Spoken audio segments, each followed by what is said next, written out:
Dallas, 1978. 15 strange facts you never knew. It's been more than 48 years since Dallas first aired, but few people have heard about everything that went on behind the closed doors of the South Fork Ranch.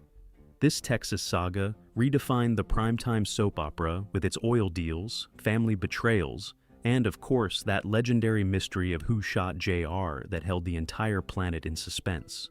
What viewers saw on screen was already dramatic enough, but what was happening behind the cameras was even more so. Today we're pulling on our best cowboy hat and counting down 15 strange facts about Dallas that you probably never knew, from number 15 all the way to number 1. Stick around to the end, because number 1 will reveal the completely improbable origin of the show's own name. Remember, every week, entire American families gathered around their television sets to follow the exploits of the Ewing clan, never suspecting that the production itself sometimes looked like a real soap opera, with backstage champagne, scripts rewritten at the last minute, and actors living dramas every bit as intense as their characters. Before we get started, go ahead and hit that like button and subscribe to the channel. It costs nothing, and J.R. Ewing himself would approve of that kind of self-interested loyalty. Number 15. A French pop star slipped quietly onto the set at South Fork. We're starting right away with a fact that most American fans have never caught, even after decades of reruns. In the third episode of Season 2, titled Old Acquaintance, filmed and broadcast in 1978, a French singer named Richard Anthony appears briefly on screen in the role of a waiter. For just a few seconds, he's shown seating J.R. Ewing himself, played by Larry Hagman, along with the character Maynard Anderson, played by Peter Mark Richman, before vanishing from the episode as quietly as he arrived. To put this in context for American viewers, Richard Anthony wasn't just any background performer. In his native France, he was one of the biggest pop stars of the 1960s, known for sing-along hits that are still played on French radio today. Roughly the French equivalent of a Bobby Darin or a Neil Sedaka figure crossing paths, however briefly, with the Ewing family. Dallas became a massive international hit far beyond American borders, airing in dozens of countries throughout the 1980s. And this tiny cameo is a reminder of just how far the show's reach extended, and how many unexpected people ended up walking through its sets. Even today, most fans on either side of the Atlantic have no idea that a chart-topping European singer once quietly served drinks to the most famous oil man in American television, in a restaurant scene that lasted barely long enough to blink. It's a small reminder that a show built around American oil money, American ambition, and American family drama still managed to pull in talent from thousands of miles away, almost as if the gravitational pull of South Fork extended well past the Texas state line and out across the entire globe. Number 14. Two actors lived their roles far more intensely than fans realized.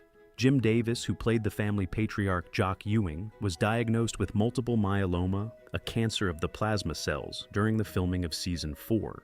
He kept working for as long as his illness allowed, but he passed away during the broadcast of that same season in 1981. Forcing the writers to remove his character from the story.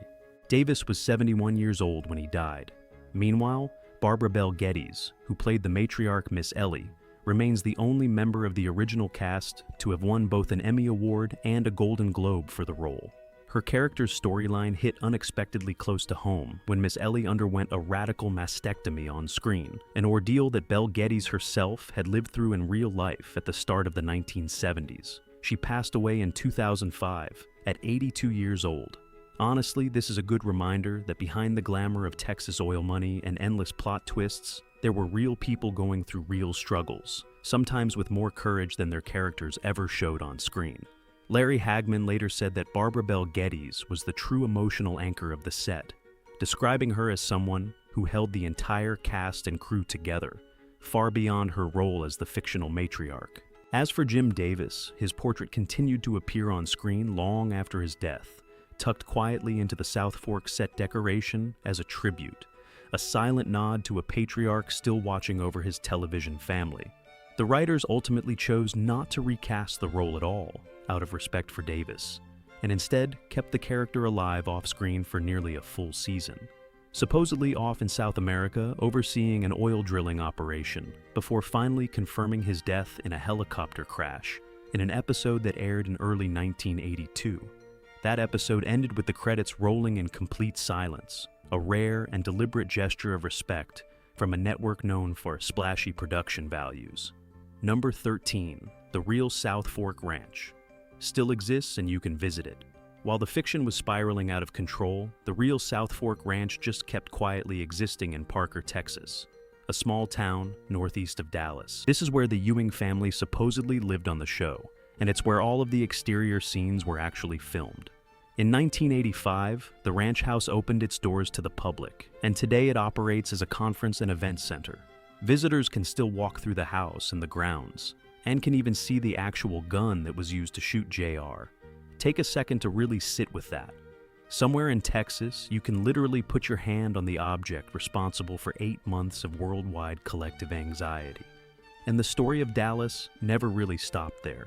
The series inspired 3 separate television movies: Dallas, The Early Years in 1986, Dallas, JR Returns in 1996, and then Dallas, War of the Ewings in 1998, the last of which featured a finally triumphant Sue Ellen, running part of the family oil empire after spending decades being pushed around by nearly everyone.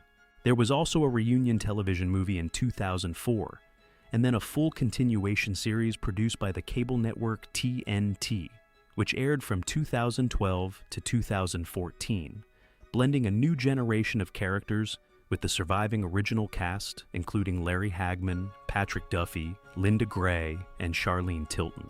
Unfortunately, Hagman passed away in November of 2012, which forced the writers to work the death of J.R. Ewing into the second season of the continuation series. And as if all of that weren't enough, a studio even developed, in 1984, a video game called Dallas Quest for the Commodore 64 home computer, in which Sue Ellen asks the player to track down a map to an oil deposit at South Fork. The catch is that most of the gameplay actually involved fighting off angry cows and monkeys, which had very little to do with the subtleties of the original soap opera. Honestly, that's exactly the kind of gloriously absurd spin-off product that could only have existed in the 1980s, back when video game licensing deals were handed out with far more enthusiasm than actual attention to what made the source material work in the first place. Number 12, An Iron Curtain, a Deceived Dictator, and an Unexpected Downfall.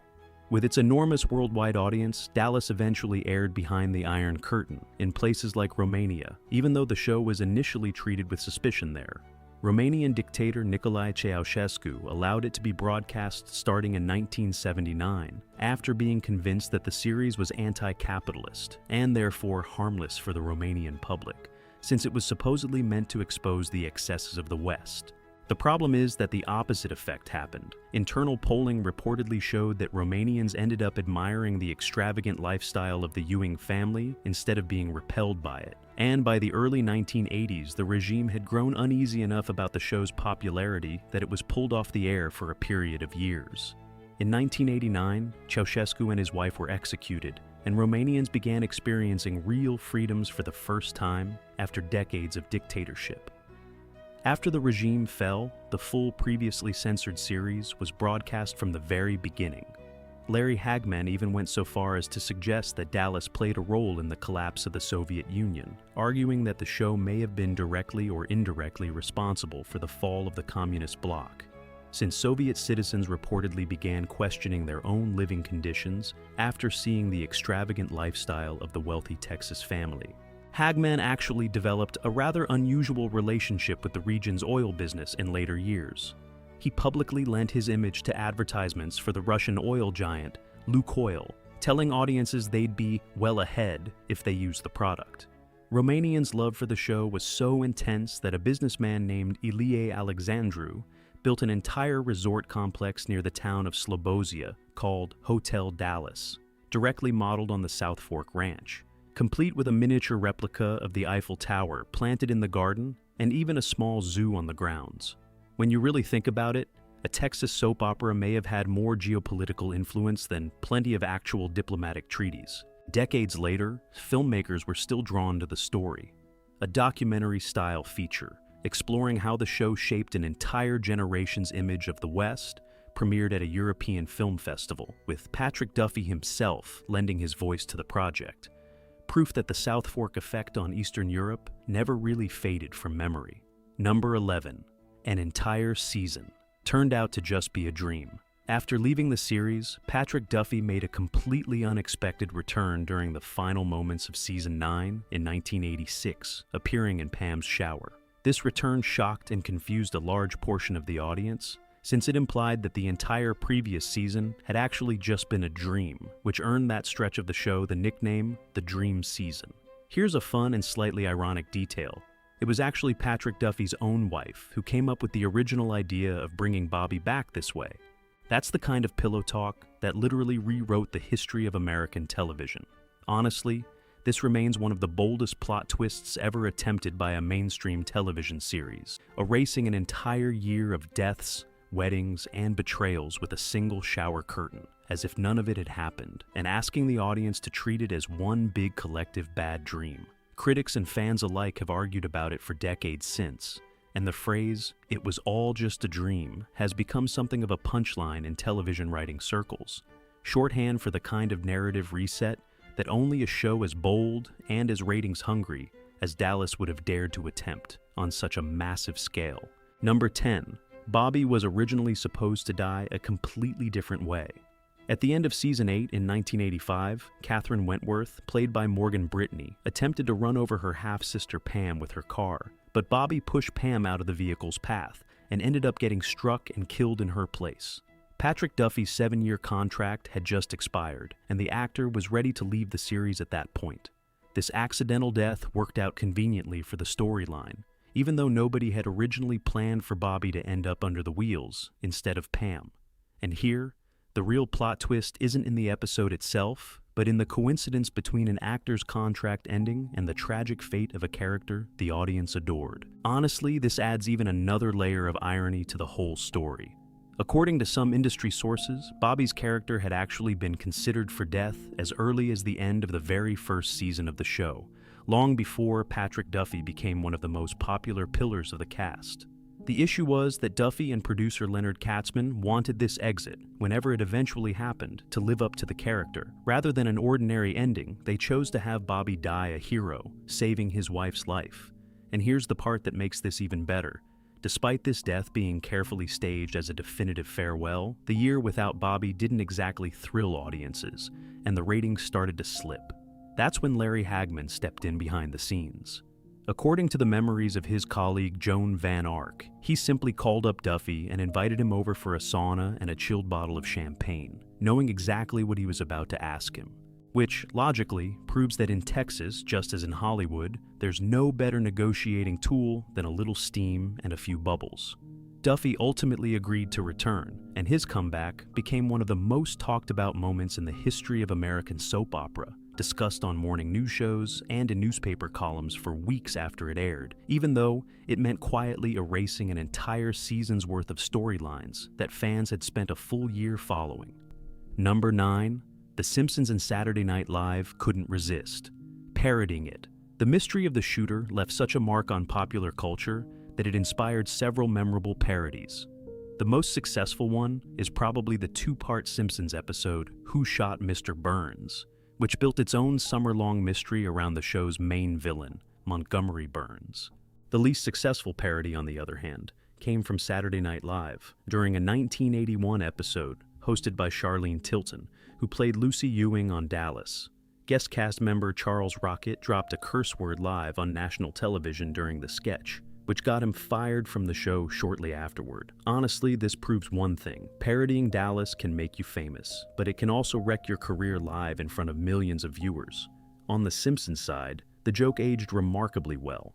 The episode in question, which aired in 1995, generated its own summer-long suspense, with fans spending the whole break wondering which resident of Springfield had wanted to get rid of their local billionaire. It was a clever way to pay tribute to Dallas while gently poking fun at its own storytelling formula. And here's the part that makes this even better. The Simpsons writers pushed the tribute even further by slipping in a scene where Smithers catches Mr. Burns in the shower, a barely disguised wink at Bobby Ewing's famous return in Pam's shower. To keep the mystery going right up until the end, The production even ran a real contest for the audience, with bookmakers taking actual bets on who the culprit might be, giving baby Maggie only a 1 in 100 chance of being the shooter. The catch is that she was exactly the one who pulled the trigger after Mr. Burns tried to steal her lollipop, which, logically, makes for a much more absurd and much more heartwarming ending than the one in Dallas, but one that could never have existed without the original Texas mystery. As for the Saturday Night Live mishap, the story is even more colorful than it looks on the surface. The sketch itself was literally titled, "Who Shot CR?", a direct reference to Charles Rocket's initials, and it had him gunned down by a mysterious shooter after weeks of small grudges building up between the other cast members. In the closing scene, Rocket, seated in a wheelchair with a cigarette dangling from his mouth, said live on air that this was the first time he'd ever been shot, and that he'd like to know who had done it, except he used a much stronger word than who. The problem is that this slip didn't just cost Rocket his job, it also helped push out the show's producer at the time, Jean Doumanian, since the network decided to take back full control rather than risk another on-air incident. Honestly, this proves one more thing. On television, a single line said at the wrong moment can end up costing more careers than just the one who said it. Rocket's career never fully recovered from the incident, and decades later, television historians still point to that February night as one of the clearest examples of how quickly live broadcast fame can turn into live broadcast infamy. Number 8. 8 months of waiting, underground betting, and even the Queen Mother, JR, was shot in the episode titled A House Divided, which aired in March of 1980. But fans had to wait until November to find out who had pulled the trigger. This 8-month wait sparked a genuine nationwide frenzy, to the point that bookmakers started taking real bets on the shooter's identity. And even the Queen Mother of England reportedly asked Larry Hagman directly who had shot him. When the episode titled Who Done It aired as the 4th episode of Season 4 on November 21st, 1980, the entire world finally learned that it was Kristen, Sue Ellen's sister, who had pulled the trigger. Take a second to really sit with that. A simple television show managed to captivate the entire planet to the point that an actual queen consort personally wanted to know how the story ended. And here's the wild part. The numbers back it up completely. That episode, Who Done It, drew somewhere between 80 and 90 million viewers in the United States alone, roughly 76% of the entire American television audience that night, which made it, at the time, the single most watched television episode in American history, surpassing even the ratings for the final episode of The Fugitive back in 1967.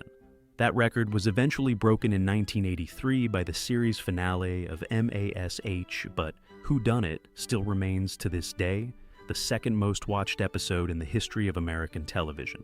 Honestly, that puts things in perspective. It took the ending of a fictional war in Korea to knock a Texas oil mystery off the top spot. Even beyond the raw numbers, the Who Shot JR phenomenon reshaped how American networks approach season finales altogether, turning the cliffhanger from an occasional gimmick into a nearly mandatory feature of primetime storytelling for decades to come, a legacy that still shapes how modern television season finales are written and marketed today. A quick break at the ranch. Let's pause the countdown for a second. If you're enjoying this look behind the scenes at South Fork, dropping a like on this video would genuinely help, since it shows YouTube that people still love reminiscing about the golden age of the primetime soap opera. Subscribe if you haven't already, and let us know in the comments which member of the Ewing family you loved to hate the most over the years. Alright, let's get back to the countdown, because there are still some great surprises ahead. Number 7.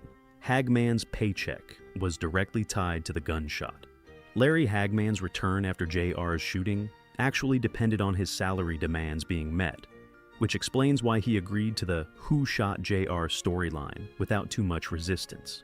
Hagman himself later revealed that the shooting was something of a double-edged sword. It gave the producers and CBS executives a perfectly legitimate way to write him out of the show if his demands ever became too inconvenient.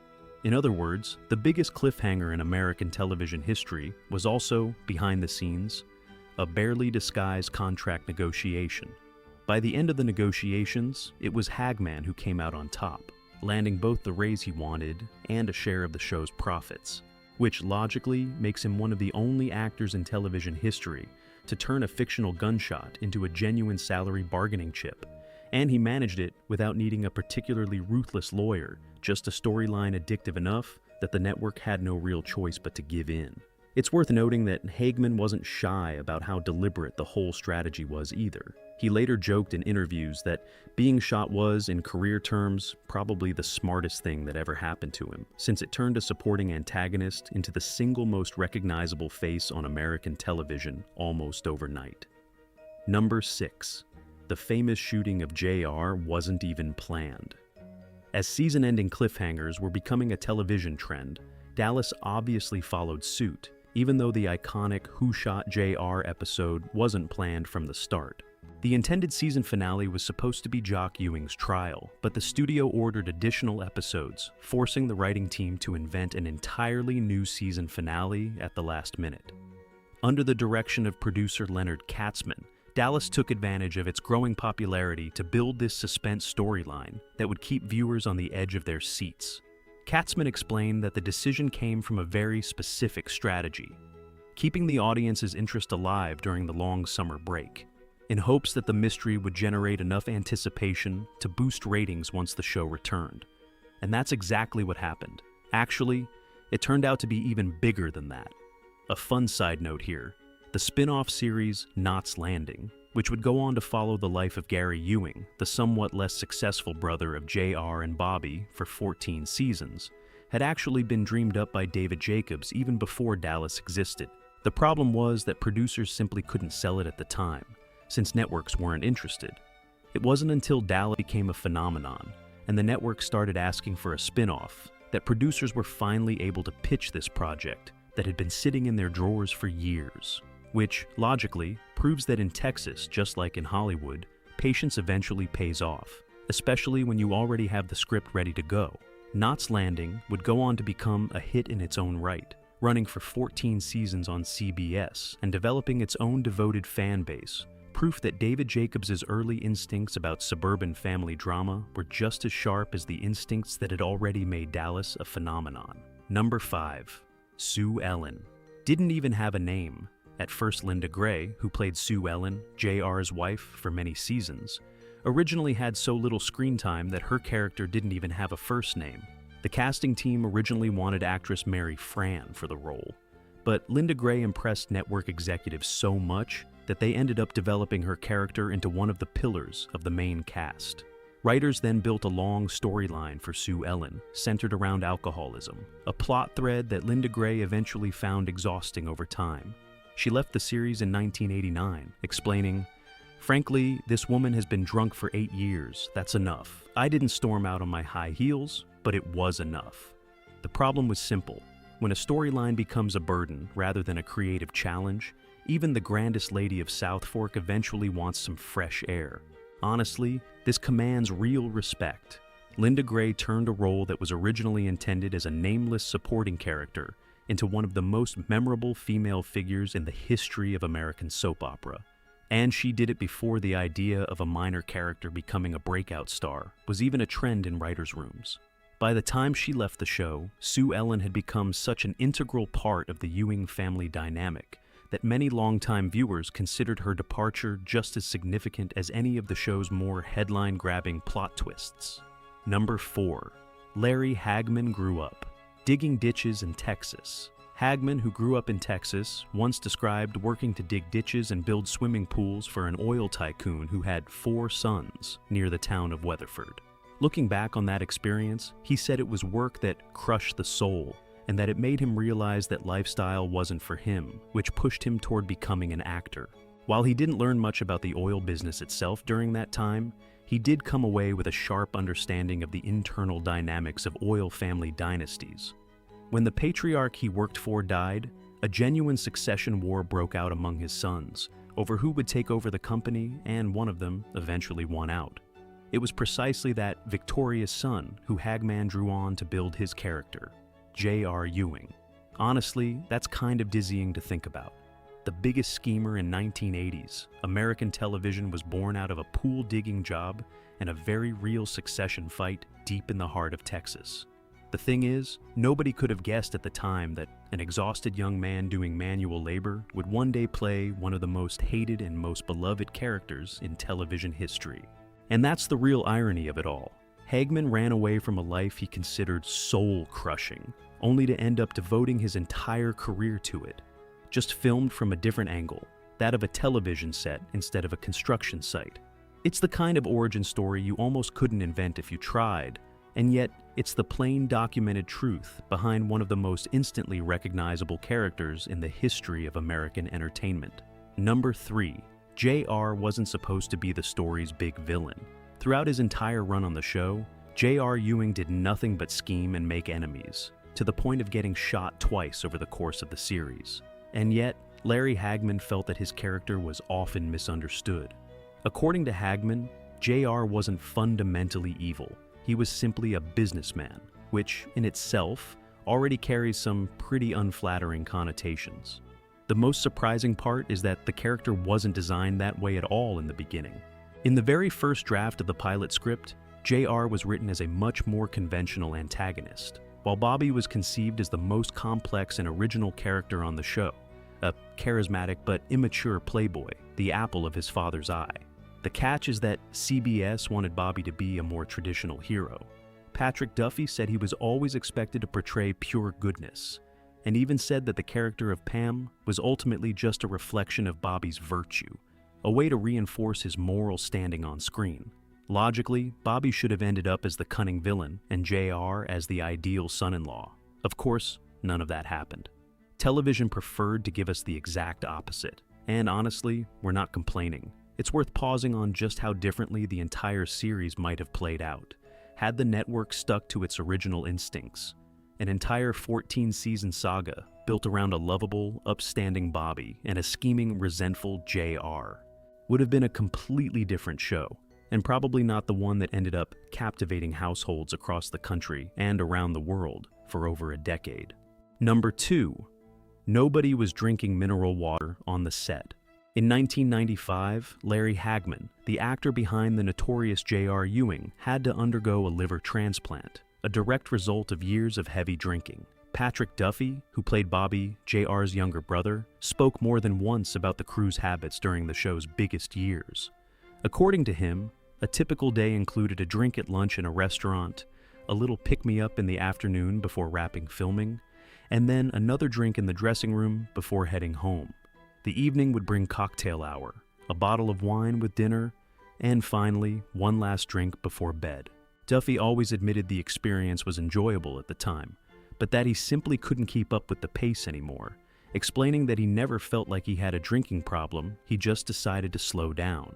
Hagman himself once claimed that he drank up to 5 bottles of champagne a day during the filming of the original series without ever feeling drunk. And here's the part that makes this even better. Despite his reputation as a hardcore partier, Hagman kept filming for years after his transplant, proving that in Texas, even a liver gets a second chance. That lasted until doctors sounded the alarm, and in his later years, Hagman ended up becoming a rather unexpected spokesperson for organ donation, reminding anyone who would listen that he owed his survival, quite literally, to a stranger's generosity. Which goes to show that even the biggest oil money schemer in American television could, off-camera, turn into an ambassador for a cause as serious and life-saving as this one. Number 1, the show's name was chosen, almost by accident. It all starts with a creator named David Jacobs, who was under contract at the time with Lorimar Productions. CBS wanted a project custom-built for its contracted actress Linda Evans, so Jacobs put together a script that he simply titled Untitled Linda Evans Project, a story about a Texas oil family. It was Lorimar development executive Michael Filerman who renamed the script Dallas before sending it to the network. Jacobs, for his part, wasn't exactly thrilled. According to his own recollection, he responded to Filerman with something along the lines of, "Dallas? Kennedy was assassinated in Dallas. I don't want to set this there. And besides, this is a story about oil men, and Houston is the oil city, not Dallas." Filerman reportedly shot back that nobody would really care, and that a soap opera called Houston clearly wouldn't have the same ring to it. The name stuck, and the rest is television history. Honestly, that's a great lesson. Sometimes the biggest legends in pop culture are born out of a simple office disagreement between a writer and his executive producer. And here's the part that makes this even better. David Jacobs wrote the first 5 episodes without ever having set foot in Dallas, choosing instead to write a deliberately exaggerated version of the city first, before visiting in person to adjust the script to match reality on the ground. He later recalled that there was something about the people of Dallas he could only describe as over the top, without ever quite crossing into gaudy. Another tasty detail: the role of J.R. Ewing was first offered to actor Robert Foxworth, who asked whether the character could be made a little more likable. Jacobs' answer was final: that would never happen, since J.R. loved precisely being the kind of self-made man who believed it was better to strike first before anyone else could strike at him. Foxworth eventually turned down the role, before later becoming a star of another major soap opera, Falcon Crest, which, logically, means we came pretty close to getting a kind and understanding J.R. Ewing. Just thinking about it is enough to give you chills. Somewhere in an alternate version of television history, an entire nation of viewers might have spent 14 seasons rooting for a perfectly reasonable, perfectly likable oil executive. And the phrase, "who shot JR," might never have entered the American vocabulary at all. Bonus fact, the ranch's resident singer topped the European charts. Since we're on the subject of music, it's impossible not to mention Audrey Landers, who played Afton Cooper, the charming lounge singer orbiting the Ewing family for several seasons. Off the show, Audrey Landers had a genuine singing career, and her song, "Manuel Goodbye," released in 1983, became a massive hit across Europe, selling more than 4 million copies. The song climbed all the way to #1 on the sales charts in Belgium and reached #2 in France, a remarkable achievement for an actress who was already plenty busy managing the romantic entanglements of South Fork. Honestly, that's the kind of double-life career you don't see much of anymore. By day filming a cult television series in front of millions of American viewers, and by night climbing to the top of European pop charts. In fact, within the show itself, Afton Cooper was written as an up-and-coming singer orbiting the Ewing clan, which makes this real-life double career almost more delicious than the fiction itself. Audrey Landers played a singer on screen while simultaneously becoming a genuine European pop star, a rare case of fiction and reality lining up almost perfectly. And there you have it. Now you know a little more about what went on behind the scenes of Dallas, from a French pop star quietly slipped into the cast, all the way to the almost accidental origin of the show's own name, along with a stop behind the Iron Curtain in communist Romania, the very real South Fork Ranch, and a lounge singer who conquered the European pop charts. Across 14 seasons and 357 episodes, this family of Texas oil tycoons managed to cross borders, political regimes, and generations, all while hiding behind its cameras human stories that were sometimes even more surprising than its scripts. Tell us in the comments which of these 15 facts surprised you the most. And if you know any other wild stories about this cult classic series, don't be shy about sharing them with the community.